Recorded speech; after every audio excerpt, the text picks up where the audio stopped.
Alhamdulillahirabbil alamin wassalatu wassalamu ala asrafil anbiya'i wal mursalin Muhammadin wa ala alihi wa sahbihi ajma'in, amma ba'du. Kembali kita membacakan buku tanya jawab Majelis Tarjih dan Tajwid BB Muhammadiyah. Kali ini masih membahas masalah bab sholat, dan yang kita bahas malam subuh ini adalah subbab 6 mengenai lupa atau ragu-ragu sewaktu sholat. Hal ini dirasa cukup penting karena mungkin hampir semua kita pernah mengalaminya.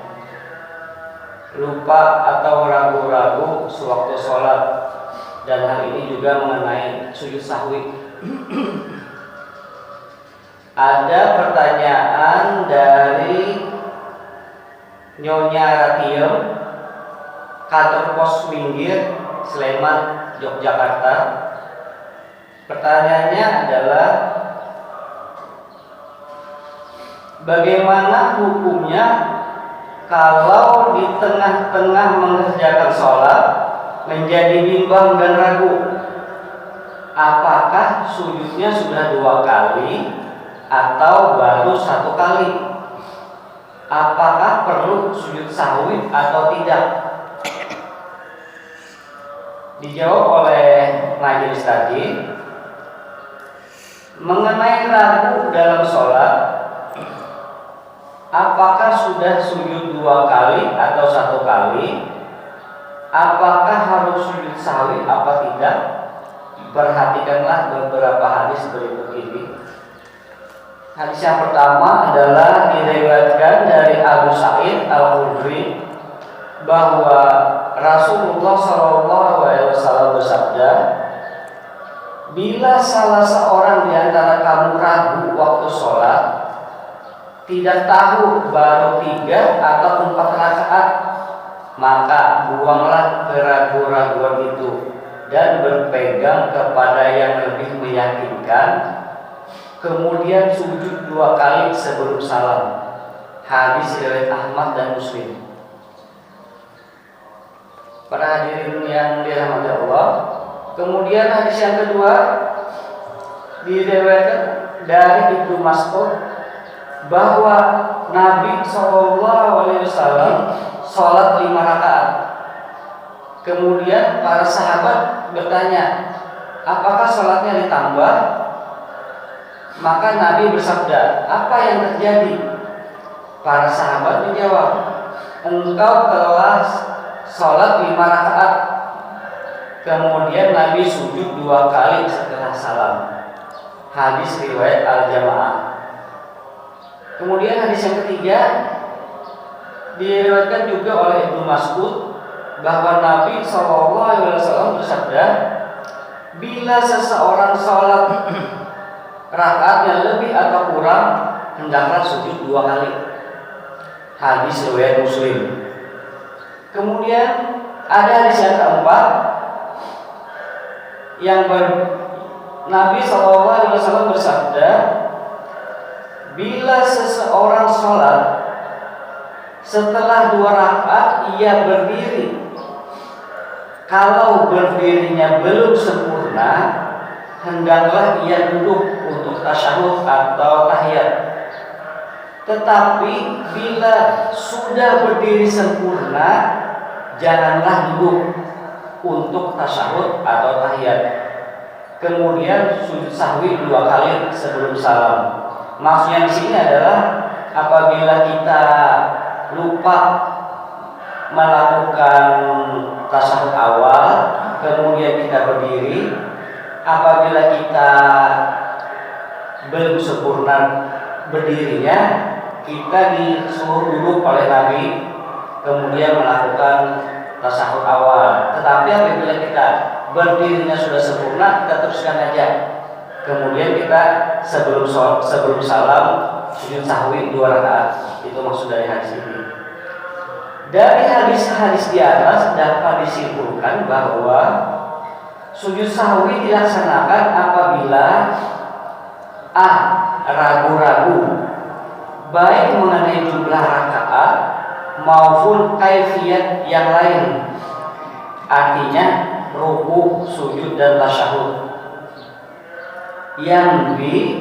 Lupa kelebihan rakaat, belum mengerjakan kaifiyat sholat, dan kekurangan rakaat. Dalam hal ini kekurangannya harus ditambah. Adapun sujud sahwi dilakukan jika kita dalam kondisi sebagai berikut. A.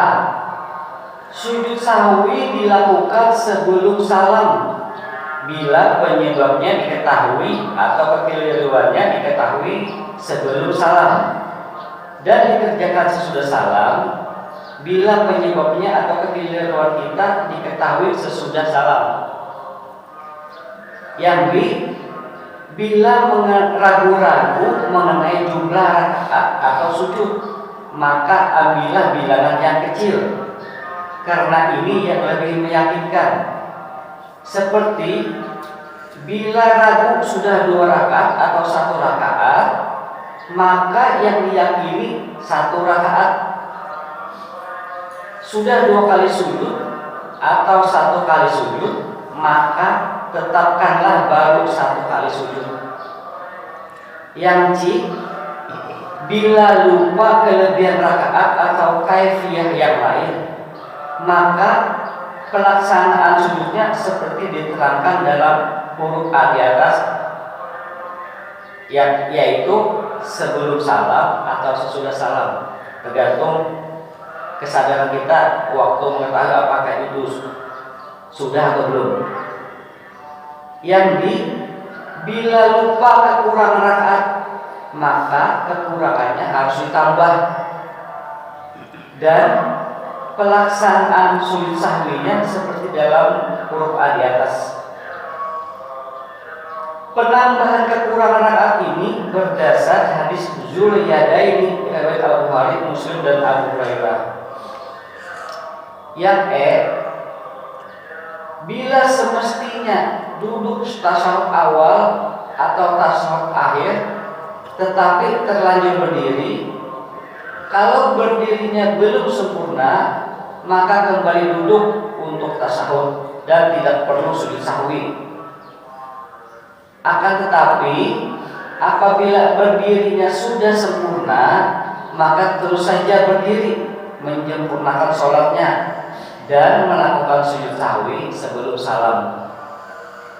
Berdasarkan hadis Dzul Yadain pula bahwa makmum jangan memisahkan diri dari imam sekalipun mengetahui bahwa imam ragu-ragu atau lupa, dan tetap mengikuti imam dalam sujud sahwi. Jadi apabila imam ragu-ragu atau lupa, kita tidak usah menegur, biar imam meneruskan. Kemudian apabila imam melakukan sujud sahwi, kita juga melakukan sujud sahwi. Kemudian ditanyakan lagi oleh Nyonya Ratim tadi, bagaimana doa sujud sahwi? Kemudian dijawab oleh majelis tadi, adapun doa dan cara sujud sahwi sama dengan sujud biasa, tetapi dalam hal ini para ulama berbeda pendapat tentang bacaan. Jadi sebenarnya boleh kita memakai bacaan seperti kita sholat biasa, bisa juga kita tidak melakukan bacaan, hanya gerakan. Itu yang masih diperdebatkan para ulama. Nah, itu saja yang dapat kami sampaikan. Terima kasih banyak atas segala perhatian sebentar. Mohon maaf atas segala kekurangan. Usikum wa nafsi bitaqwallah. Wabillahi taufiq wal hidayah. Subhanakallahumma wa bihamdik, asyhadu an la ilaha illa anta, astaghfiruka wa atubu ilaik. Assalamualaikum warahmatullahi wabarakatuh.